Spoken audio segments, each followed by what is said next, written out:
Nice. I welcome you all with love.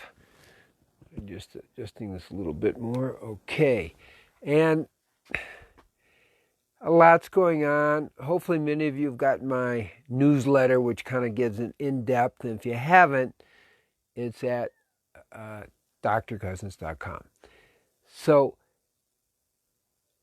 the COVID-19 is kind of really being out there in the news, obviously. And I want to kind of take a different angle on it today. And the angle is about how can we use this as a time of inspiration? Because we're moving in really to a time of inspiration in our lives, and really a changing time.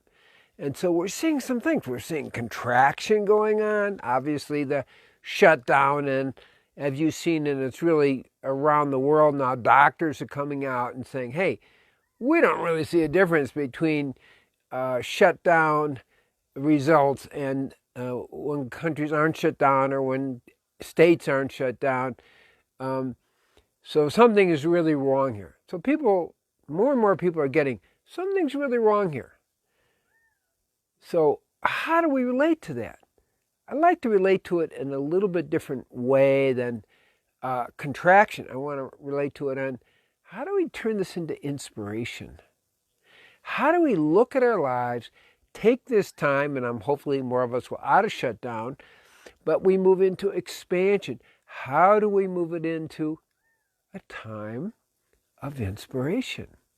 How do we bring inspiration into our lives? And use this time as looking at how we have been contracted. I don't mean this last few months. I mean a whole way of living. So how do we turn it around and bring our lives into an inspired way of being?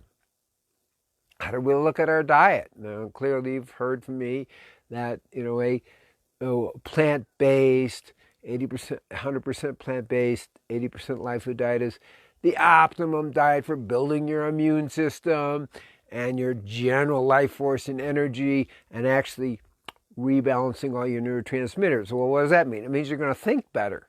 You're going to be creative. So can we turn this into a time of creativity? We talk about breathing. Okay, we're bringing air into our lungs, but really expanding consciousness, like expanding your breath. They're kind of connected. Drinking, making sure we're hydrated, because we know if people aren't hydrated, literally your brain shrinks even 2% and you're not thinking as well. There's a decrease in perception.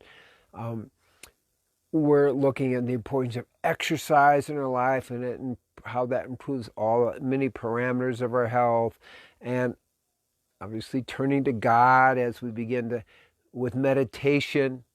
And incidentally, we are having a meditation retreat this weekend, starting Friday night, Saturday, and Sunday. We're meditating 3 times a day with the Shaktipat, which is the awakening, helping to awaken the Kundalini energy.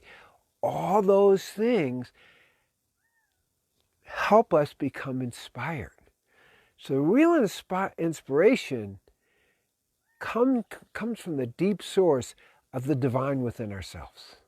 It's where the real inspiration comes.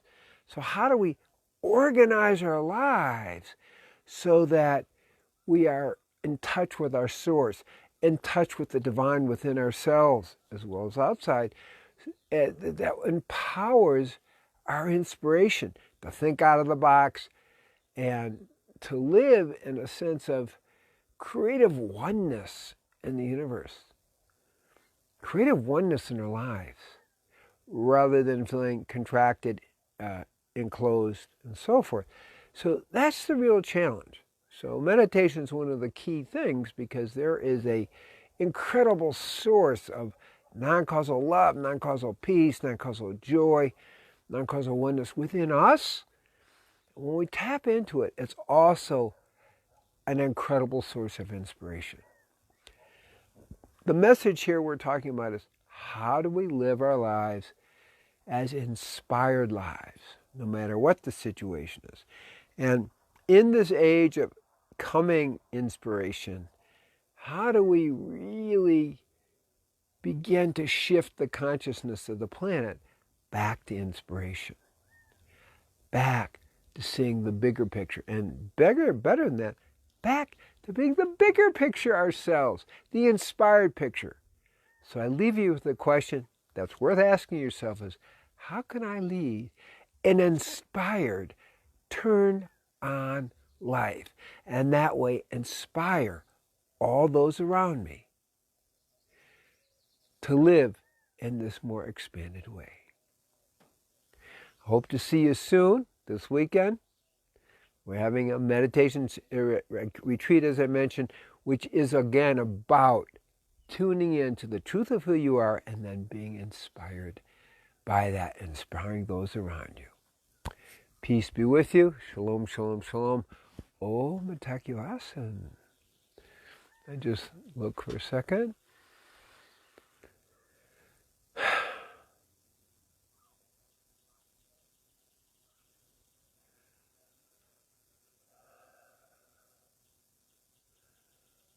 And now, I bless you that you have a great meditation in this moment. Aho.